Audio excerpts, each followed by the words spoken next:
दिखाई दिया। वहाँ माता जी ने मुझे आदेश दिया, हे पुत्र। मध्य प्रदेश की राजधानी भोपाल में बाबा पुरुषोत्तमानंद महाराज 3 दिन की भू समाधि से सोमवार को बाहर आ गए हैं। जी हां, इस दौरान बड़ी संख्या में उनके भक्त और स्थानीय लोगों का जमावड़ा लगा रहा। बाबा शुक्रवार सुबह 10 बजे समाधि में गए थे और आज सुबह 11:10 पर तय समय के मुताबिक उनकी समाधि के ऊपर रखे लकड़ी के तख्त हटाए गए और उन्हें बाहर निकाला गया। इसके बाद समाधि स्थल पर उनका अभिषेक किया गया और आरती उतारी गई। समाधि से बाहर आने के बाद बाबा पुरुषोत्तमानंद ने कहा, मैंने युवाओं को नशा करते हुए देखा तो तय किया कि उनकी इस लत को दूर करने के संकल्प और समाज कल्याण के लिए समाधि लूंगा।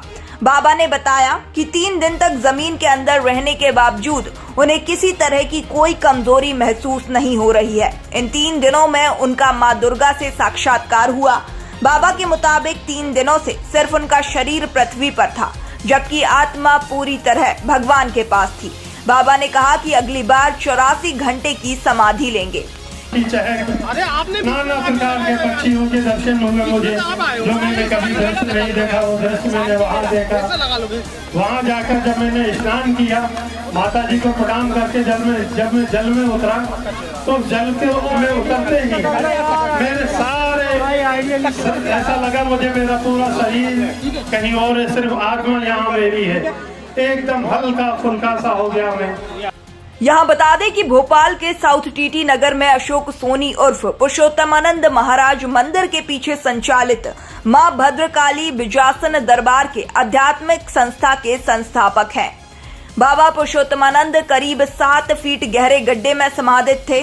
समाधि वाले गड्ढे को ऊपर से लकड़ी के पटिये और मिट्टी से ढक दिया गया था। समाधि पूरी होने पर बड़ी संख्या में उनके अनुयायी दर्शनों के लिए पहुंचे और बाबा का आशीर्वाद लिया। पुरुषोत्तमानंद के बेटे मित्रेश कुमार ने बताया कि समाधि के लिए उनके पिता ने 10 दिन पहले से अन्न त्याग दिया था और सिर्फ जूस ले रहे थे। बाबा 72 घंटे यानी 3 दिन तक जमीन के भीतर रहे और अष्टमी के दिन सुबह 11:10 पर उनकी तपस्या पूरी हुई। ये विष्णु लोक है। विष्णु लोक में भी नाना प्रकार के पक्षी, नाना प्रकार के फल, वे जगत के पालनहार हैं, जगत का पालन करते हैं। उसी प्रकार से उनकी वहाँ की व्यवस्था थी। और आगे बढ़ा, वह ब्रह्मलोक में प्रवेश किया। ब्रह्मलोक में तपस्या की आवाजें गूंज रही थी, परंतु पूरे ब्रह्मांड में एक ही गुंजायमान हो रहा था। समाधि के लिए बाबा पुरुषोत्तमानंद के घर के सामने 7.5 फीट गहरा, 4 फीट चौड़ा और 6 फीट लंबा गड्ढा खोदा गया था। सरोवर दिखाई दिया। वहाँ माता जी ने मुझे आदेश दिया, हे पुत्र, इस सरोवर में तो स्नान कर। वो सरोवर इतना सुंदर सरोवर था, चिड़ियों की चहक, नाना प्रकार के पक्षियों के दर्शन हुए मुझे, जो मैंने कभी दृश्य नहीं देखा, वो दृश्य मैंने वहाँ देखा। वहाँ जाकर जब मैंने स्नान किया, माता जी को प्रणाम करके जब मैं जल में उतरा, तो जल के में उतरते ही मेरे सारे ऐसा लगा मुझे मेरा पूरा शरीर कहीं और है, सिर्फ आत्मा यहाँ मेरी है। एकदम हल्का फुल्का सा हो गया मैं।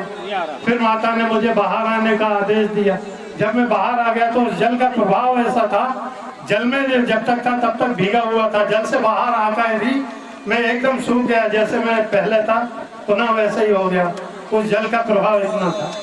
बाहर आने के बाद फिर माता जी ने मुझे रथ पर बिठाया और आगे लेके गई। तब माता जी ने कहा, हे पुत्र, ये शिवलोक है। वहाँ देखा मैंने तो चारों तरफ बादल छाए हुए हैं, बड़ा ही सुंदर दृश्य। और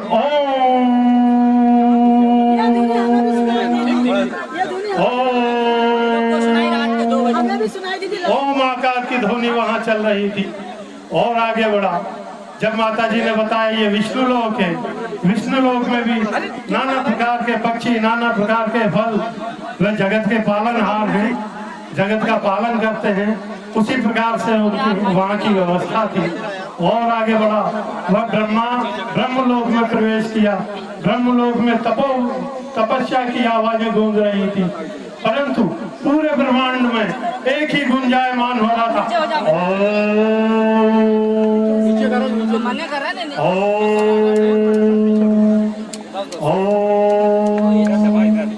पूरा ब्रह्मांड जो है सिर्फ ओम आकार में ही बना हुआ है।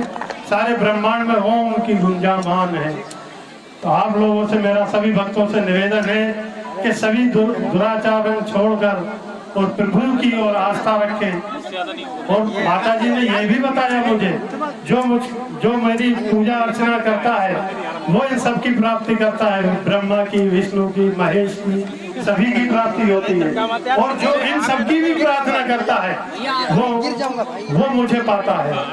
तो सर्वशक्तिमान जो है वो सिर्फ केवल एक ही शक्ति है, वो मात्र शक्ति, वो महान शक्ति। उस शक्ति को मैं बारंबार प्रणाम करता हूँ। जय भवानी।